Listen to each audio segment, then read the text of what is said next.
अस्सलाम वालेकुम, this is Moeed Pirzada. Today is 3 August, Thursday का दिन है और एन इस वक़्त जब मैं बोल रहा हूँ दोपहर का वक़्त है इस्लामाबाद में और इस्लामाबाद की एक एडिशनल सेशन जज साहब की अदालत, जिन्होंने एक फ़ेसबुक का पेज भी बना रखा था bye the name of Dilawar Dilawar, उनकी अदालत में पाकिस्तान की तारीख़ बल्कि यूँ कहिए दुनिया की तारीख़ के बहुत ही इम्पोर्टेंट फ़ैसला जो है उसका इंतज़ार वो फ़ैसला होने वाला है और जज साहब ने ऐलान कर रखा है कि आज ही वो इस फ़ैसले को महफ़ूज़ कर लेंगे। अब ये फैसला तो उन्होंने कहा था कि मैं 11 बजे समाअत शुरू कर दूँगा, फिर उसके बाद उन्होंने धमकी लगाई जब उनके सामने वकील पेश ना हो सके कि साढ़े 12 बजे तक अगर इमरान खान के वकील मेरे सामने पेश ना हुए तो मैं फैसला महफूज़ कर लूँगा। याद रहे कि एक दिन पहले उनके सामने जब इमरान खान के वकील ने, फॉर्मर प्राइम मिनिस्टर पाकिस्तान ने ये इस्तदा की थी, अपने 4 उन्होंने गवाह रखे थे जिसमें 4 चार्टर्ड अकाउंटेंट और टैक्स अकाउंटेंट्स और कंसल्टेंट्स थे। तो उन्होंने कहा कि ये मामला टैक्स का है ही नहीं, इसलिए मैं इन गवाहों को रद्द करता हूँ। मैं इनको एक्सेप्ट नहीं कर सकता, आप लोग मेरा वक़्त जो है वो ज़ाया कर रहे हैं। उसके बाद उन्होंने आज सुबह 11 बजे का वक़्त दिया था, लेकिन 11 बजे समाअत शुरू नहीं हो सकी, ना ही साढ़े 12 बजे वो फैसले को महफूज़ रख सके।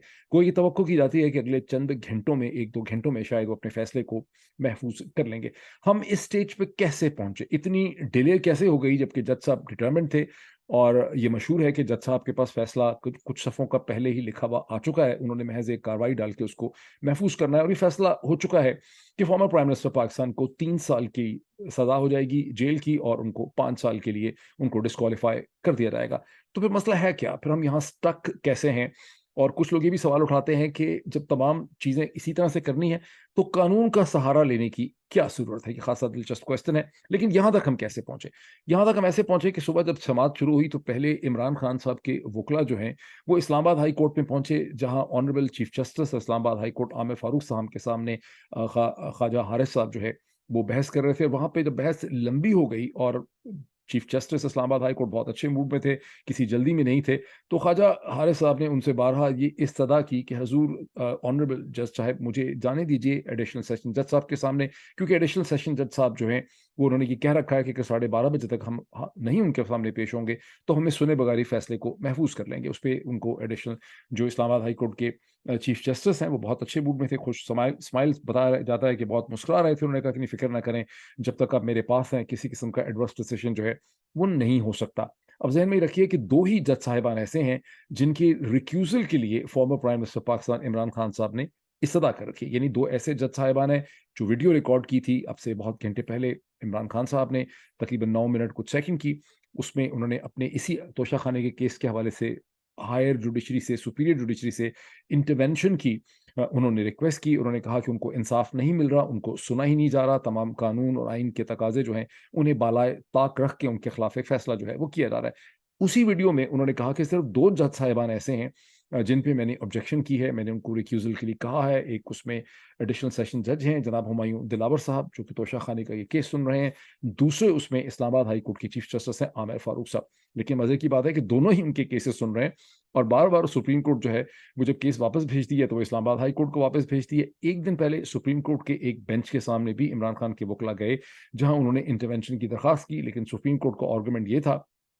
कि चूँकि आपके केस अपील के लिए इसके नीचे की कोर्ट में, इस्लामाबाद हाई कोर्ट में लगा हुआ है और वहाँ भी चूँकि इसका कोई फैसला हुआ नहीं है, इसलिए हम इसमें इंटरवीन नहीं कर सकते। ताहम सुप्रीम कोर्ट ने एक ऑब्जर्वेशन ये ज़रूर दी कि जब एक केस अंडर अपील होता है, तो उस वक़्त कोई लोअर कोर्ट, यानी अगर वो हाई कोर्ट के लेवल पे अपील में है या सुप्रीम कोर्ट के लेवल पे अपील में है, तो फिर एक एडिशनल सेशन जज जो सेशन कोर्ट होती है, वो उसके बारे में कोई हतमी फैसला नहीं कर सकती, क्योंकि उसके अपील का एक प्रोसेस जो है, वो चल रहा है। और सुप्रीम कोर्ट ने इस केस को दाखिले दफ्तर भी नहीं किया इमरान खान की पिटीशन को। उन्होंने कहा कि अगर आप वापस जाएँ, अगर फैसला आपके खिलाफ हो जाता है, तो आप फ्राइडे को वापस सुप्रीम कोर्ट में आ सकते हैं। इसका मतलब है कि अगर अब से चंद घंटों के अंदर जज साहब अपना फैसला सुनाते हैं, ये पता नहीं है कि सुनाते हैं या नहीं सुनाते, वो फैसले को महफूज़ रखेंगे। फैसले का हमें अच्छी तरह से अंदाज़ा है कि वो फैसला कोई और कर भी नहीं सकते, उनको यही फैसला करना है, बिकॉज़ उनके लगता है अब खुद भी हाथ जो हैं, वो बंधे हुए हैं। तो इमरान खान साहब जो हैं, फिर सुप्रीम कोर्ट में उनके वकील जा सकते हैं एक रिलीफ लेने के लिए, यानी उनकी कन्विक्शन हो जाती है, उनकी गिरफ्तारी के हुक्म साबित होते हैं और उनको गालिबन एक बेल मिल सकती है।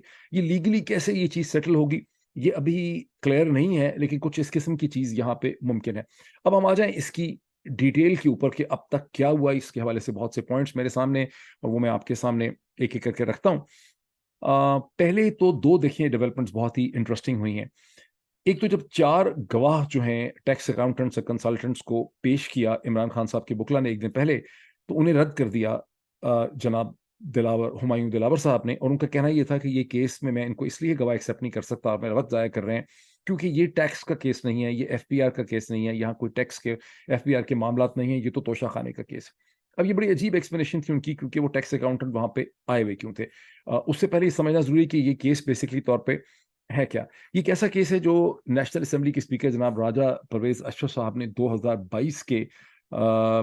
जब असेंबली बनने के कुछ महीनों के बाद इस केस को रेफर किया था to the election commission of Pakistan ECP को, और 1 साल का उन्होंने यहाँ पे ऑब्जेक्शन रेज़ की थी कि इमरान खान साहब के गोशवारों में तोशाखाने के जो गिफ्ट्स हैं वो शो नहीं हो रहे, रिफ्लेक्ट नहीं हो रहे। इलेक्शन कमीशन ने अपनी दांस में in the infinite wisdom of that इस केस को उन्होंने 3 साल की इंक्वायरी में एक्सपेंड कर दिया, और उसके बाद इलेक्शन कमीशन ऑफ पाकिस्तान ने इमरान खान साहब के खिलाफ कन्विक्शन करना और उनके फैसले करने में इतना डेस्परेट था कि कोई लीगल इंस्ट्रूमेंट उसके पास था ही नहीं फैसला करने का, लेकिन उन्होंने एक आर्टिकल 62(1)(p) के तहत, मशहूर तो आपने यही सुना है कि जब कैरेक्टर का मसला होता है,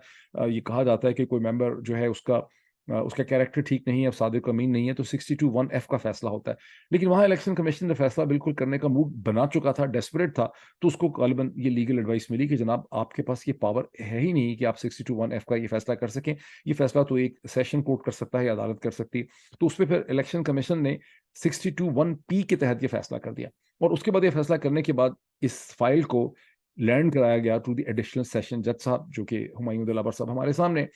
लेकिन वहां पर भी एक शोखन ये रह गया कि क्रिमिनल प्रोसीजर कोड का सेक्शन 93 ये कहता है कि आप एडिशनल सेशन जज के पास एक केस को ला ही नहीं सकते जब तक कि एक दर्जा अव्वल मैजिस्ट्रेट उसके ऊपर अपने माइंड की एप्लीकेशन नहीं करता। ये वो चीज़ है जिसका एतजाज़ एहसन साहब ने अपने प्रोग्राम्स के अंदर, अपने इंटरव्यूज में बहुत जिक्र किया है, और यही पॉइंट है जिसको लेकर इमरान खान के वकला हाई कोर्ट के सामने, इस्लामाबाद हाई कोर्ट के सामने भी प्लीड कर चुके हैं, और सुप्रीम कोर्ट ऑफ पाकिस्तान के सामने भी प्लीड कर चुके हैं, but for reasons best known to Islamabad high court and supreme court, इस इशू पे उनको कोई रिलीफ जो है वो नहीं मिल सकी।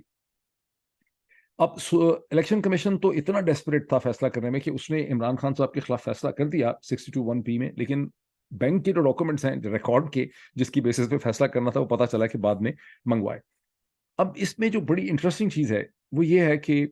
केस बस बेसिकली है क्या? इलेक्शन कमीशन का कहना ये है कि इलेक्शन कमीशन के जो फॉर्म्स भरे गए उसमें तोशाखाने के अंदर जो गिफ्ट्स मिले हैं उसका जिक्र नहीं है। अब जब उसकी एक्सप्लेनेशन हुई इलेक्शन कमीशन के सामने और जो अभी यहाँ पर एडिशनल सेशन जज साहब के सामने एक्सप्लेनेशन हुई है, वो ये है कि ये गिफ्ट हैं तोशाखाने की, ये उस वक़्त बिक चुके थे, और जहाँ पर असासे शो किए गए हैं, पैसा शो किया गया है, मनी शो किया गया है, वहाँ इनकी मालियत जो है वो शो कर दी गई है। ये अदालत भी मान रही है कि मालियत शो की गई है, इलेक्शन कमीशन ने भी बात मान ली है कि पैसों का हिसाब पूरा है, पैसे वहाँ शो हो गए, लेकिन उनकी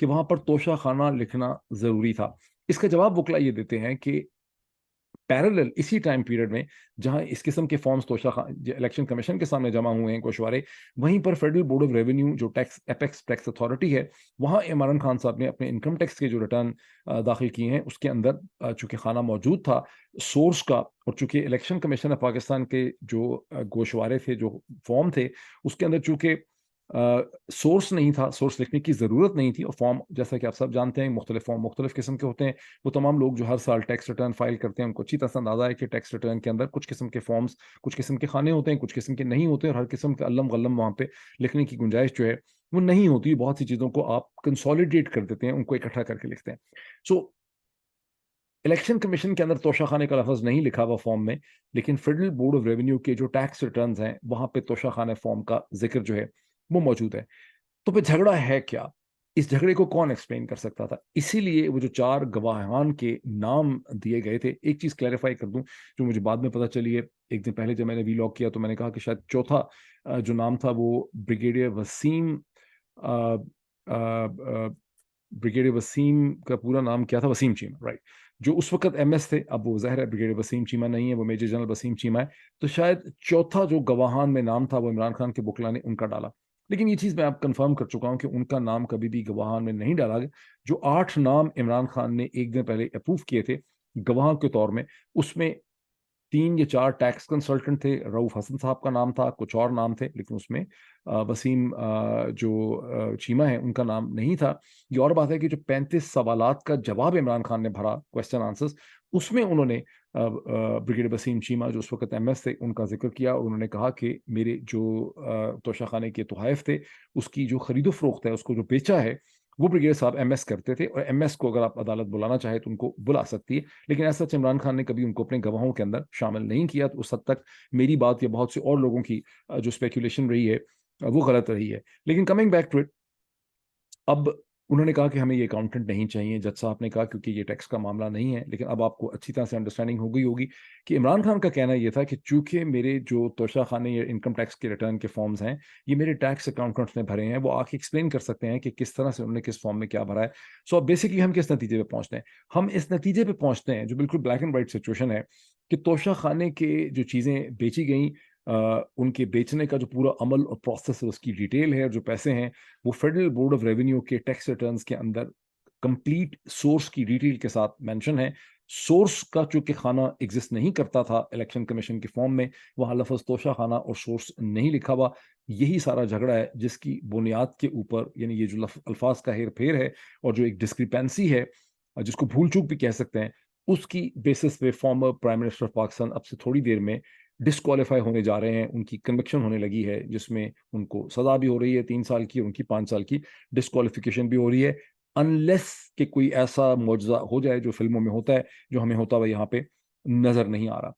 दूसरी जो इंतहाई इंटरेस्टिंग कंट्रोवर्सी गुज़िश्ता 24 घंटे में अनफोल्ड हुई है, वो है जब चंद दिन पहले इस्लामाबाद हाई कोर्ट के ऑनरेबल चीफ जस्टिस जनाब उमर आमिर फारूक साहब ने फेडरल इन्वेस्टिगेशन एजेंसी एफआईए को रेफर किया। वो मामला कौन सा मामला? जहां पे दिलावर दिलावर नाम का फेसबुक पेज एग्जिस्ट करता है, जो मानते हैं जनाब हुमायूं दिलावर साहब कि उन्हीं का फेसबुक पेज है, जिसमें 2014 में वो अपनी जो बेइंतहा उनकी हद से भरी हुई मोहब्बत है former prime minister Imran Khan के लिए, उसका वो बरमला इजहार करते रहे हैं। जिस तरह से कि पीटीआई के लोग बहुत ज़्यादा आईटी में तेज़ हैं, शरारती हैं और रिसर्च करते हैं, उन्होंने वो सफ़ात ढूंढ लिए जहां जज साहब ने बहुत अच्छे अल्फाज में इमरान खान साहब को याद किया हुआ था। वहाँ ये केस उठा के कि जज साहब इतनी ही मोहब्बत करते हैं, इतना ही प्यार करते हैं, तो ये तो बड़ा प्रेजुडिस हो जाएगा, ये तो कॉन्फ्लिक्ट ऑफ इंटरेस्ट है, इनको ये केस जो है वो नहीं सुनना चाहिए। और इसकी एक कंप्लेंट लेके इमरान खान साहब के वकला इस्लामाबाद हाई कोर्ट में पहुंचे। पहली तो बात है कि जज साहब को खुद ये दिखाया गया, और आपने देखा कि सुप्रीम कोर्ट में जब भी किसी जज साहब के ऊपर हल्का सा भी एतराज उठता है,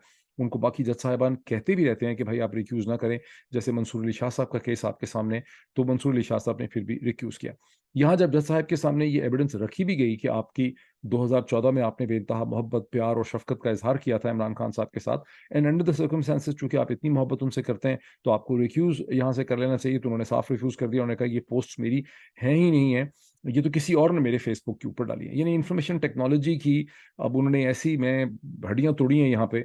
कि जिसकी कोई इंतहा नहीं है। या तो उन्होंने फेसबुक से कंप्लेन की होती, पुलिस को कंप्लेन की होती, एफआईए को कंप्लेन की होती, लेकिन बहरहाल वो उनकी पोस्ट डिलीट हो गई। ये कंप्लेन इस्लामाबाद हाई कोर्ट के चीफ जस्टिस के पास पहुंची। होना ये था कि चीफ जस्टिस साहब वहीं उसका फैसला करते, या कम से कम उसी वक्त हुक्म देते कि एक ईमेल जो है अदालत की तरफ से फेसबुक को जा सकती थी, लेकिन उस मामले को एफआईए को रेफर कर दिया। एफआईए, मैं आपको जो पुराना किस्सा मैंने सुनाया था एक दिन पहले, बहरहाल जब एफआईए को ये मामला रेफर किया गया, तो ये तो सारे पूरे पाकिस्तान को ही पता था कि एफआईए से वही जवाब आएगा जो कि अदालत की या हुकूमत की या इस्टेब्लिशमेंट की, सिस्टम की मजबूरी होगी या रिक्वायरमेंट उनकी होगी। तो आज पिछले 24 घंटों में एफआईए ने एक क्लीन चिट दे दी है। उन्होंने कहा कि हमसे जो चीज़ शेयर की गई है वो सिर्फ दिलावर दिलावर नामी एक शख्स के फेसबुक पेज के स्क्रीनशॉट्स हैं, वहां तो ये पोस्ट हैं ही नहीं। अब इसके बारे में कुछ कहा नहीं जा सकता, उसकी कोई यूनिवर्सल इंटरनेशनल आईडी लोकेटर वगैरह जो है वो चूंकि हमारे पास नहीं है, इसलिए हम कोई फैसला इसका नहीं कर सकते। यहाँ मैं आपको याद दिलाना चाहूंगा, एक दिन पहले वीलॉग में मैंने ये जिक्र किया था कि कैसे इराक के अंदर जब अमेरिका ने और इत्तहादियों ने इल्ज़ाम लगाया कि सद्दाम हुसैन के पास वेपन्स ऑफ मैस डिस्ट्रक्शन है, तो मार्च 2003 में अक़वाम मुत्तहिदा के जिस मिशन ने 1 साल वहाँ का, वो सारा वेस्टर्न था, और वो 1 साल उन्होंने सर्वे किया, तो उन्होंने उसके बाद उसकी जून में अक़वाम मुत्तहिदा के सामने एक रिपोर्ट रखी। उन्होंने कहा कि वेपन्स ऑफ मैस डिस्ट्रक्शन की उनको कम अज़ कम कोई एविडेंस नहीं मिली। उस स्टेज पे अमरीकी हुकूमत ने, चूंकि अप्रैल 2003 में इराक फॉल हो गया, सद्दाम हुसैन की हुकूमत खत्म हो गई, तो अमेरिका ने भी एक अपना सर्वे ग्रुप क्रिएट किया था। वो ऐसे इंस्पेक्टर्स पैदा किए थे जो उन्होंने पूरे इराक में वेपन्स ऑफ मैस डिस्ट्रक्शन को ढूंढना। लेकिन बहुत महीनों के बाद वो जो कमीशन था जिसने वेपन्स ऑफ मैस डिस्ट्रक्शन को ढूंढना था, उसने भी यही बताया कि कोई वेपन्स ऑफ मैस डिस्ट्रक्शन की एविडेंस जो है वो नहीं मिली। मुझे याद है उस ज़माने में जब ये हुआ था, उस वक़्त भी मेरा ये ख़्याल था कि अगर यहाँ कोई पाकिस्तानी इदारा होता, पंजाब पुलिस होती या माशाल्लाह एफआई होती, तो हम weapons of mass destruction definitely ढूँढ लेते और सद्दाम हुसैन के बेडरूम के नीचे, उसके बिस्तर के नीचे से उसकी जो या उसके उसके स्टोर रूम से ही हमने ढूँढ लेने थे, कहीं और ज़्यादा दूर जाने की हमें ज़रूरत ना पड़ती। वही सूरत-ए-हाल हुई है कि अब दूसरी केस थी, यहाँ ढूँढना नहीं था या नहीं ढूँढना था, तो एफआईए को वो चीज़ जो है, वो नहीं मिल सकी। तो ये वो इंटरेस्टिंग 2 डेवलपमेंट्स हैं जो इस केस के हवाले से हुई हैं। अब नेक्स्ट क्या होगा? देखें, एक चीज़ इसमें बहुत ज़रूरी है उसका एतराफ़ करना कि इमरान खान साहब ने जिस किस्म की स्ट्रगल पुट अप की है पिछले 16 माह के अंदर, मैं आज देख रहा था कि हिंदुस्तान के किसी शख्स ने भी मेरे ट्विटर के ऊपर ये कमेंट किया, मैंने उसको रीट्वीट किया। जिस किस्म की स्ट्रगल, जिस किस्म की मुस्तकिल मिजाजी के साथ, जिस तरह से इमरान खान खड़े हुए हैं, जुर्रत के साथ, बहादुरी के साथ, मुस्तकिल मिजाजी के साथ, एक स्टैमिना के साथ, बगैर किसी बिटरनेस के, ये भी नहीं हो रहा कि वो किसी को गालियाँ निकाल रहे हैं, वो किसी को बुरा-भला कह रहे हैं, कोई अल्फाज़ बुरे वो इस्तेमाल कर रहे हैं, वो पाकिस्तान के खिलाफ कुछ कह रहे हैं, वो अपनी तकदीर को जो है कंडेम कर रहे हैं, वो अल्लाह को जो है वो कह रहे हैं कि अल्लाह मुझे किस मुसीबत में डाला हुआ है, वो कुदरत को ब्लेम कर रहे हैं, ऐसा कुछ भी नहीं है। जिस मुस्तकिल मिजाजी के साथ, जिस तहम्मुल के साथ, जिस बुर्दबारी के साथ इमरान खान इस पूरे विच हंट का, इस पूरे ड्रामे का जो मज़ाक है, मतलब नज़र आता है हर शख्स को जिसका ज़रा सा भी आईक्यू और उसमें कोई दयानत है, आईक्यू की भी ज़रूरत नहीं है, यहाँ पे सिर्फ़ ऑनेस्टी की ज़रूरत है। लोगों को साफ-साफ नज़र आ रहा है कि 200 केसेज़ एक इंसान के ऊपर बनाए हुए हैं कि किसी चीज़ में फँस जाए। वो केसेज़ मर्डर के भी हैं, ट्रीज़न के भी हैं, कंटेम्प्ट के भी हैं, सेक्स के भी हैं, बीवी का निकाह ठीक नहीं है, वो भी हैं, कत्ल के भी हैं, पता नहीं क्या-क्या चीज़ों के केसेज़ बनाए हुए हैं कि कहीं तो दाव लग जाए। जो पुराने ज़माने में आप फ़िल्में देखते थे सेकंड वर्ल्ड वॉर की कि वो घुमा के एक सोल्जर जो है, वो ऊपर अपना फेंकता था फंदा कि कहीं न कहीं किसी रस्से के साथ अटक जाए, ये वो वाली सूरत-ए-हाल है। जिस तरह से इमरान खान इस सूरत-ए-हाल का मुकाबला कर रहे हैं, ये पाकिस्तान की तारीख नहीं बल्कि दुनिया की तारीख के अंदर भी एक बहुत बड़ी इसकी मिसाल नहीं मिलती। और ये तो अगर कोई वर्ल्ड रिकॉर्ड होगा, तो ये वर्ल्ड रिकॉर्ड वो यहाँ पे कायम कर रहे हैं। जिस तरह से वो खड़े हैं दिस इज़ अमेज़िंग, मतलब दिस इज़ अमेज़िंग, आफ़रीन है जिस तरह से इमरान खान साहब खड़े हैं।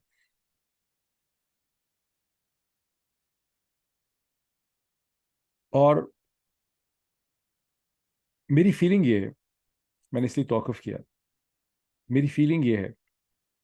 कि बज़ाहिरन देखने में ऐसा लगता है कि इमरान खान इज़ आउट, उनको डिस्ट्रॉय कर दिया गया है, लिटा दिया गया है, गिरा दिया गया है। मुझे शक है कि this is the finest hour in the history and profile of this man by the name Imran Khan. यानी ये इमरान खान की ज़िंदगी की सबसे शानदार घड़ी है, जिसमें एक शख्स जिसको गिराने के लिए, जिसको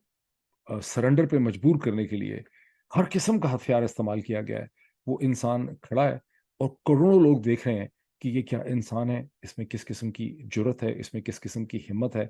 और जैसे-जैसे ये उसे गिराने के लिए गिरते चले जाते हैं, वैसे-वैसे उस शख्स का कद, उसकी इज़्ज़त जो है, उसमें इज़ाफ़ा होता चला जा रहा है।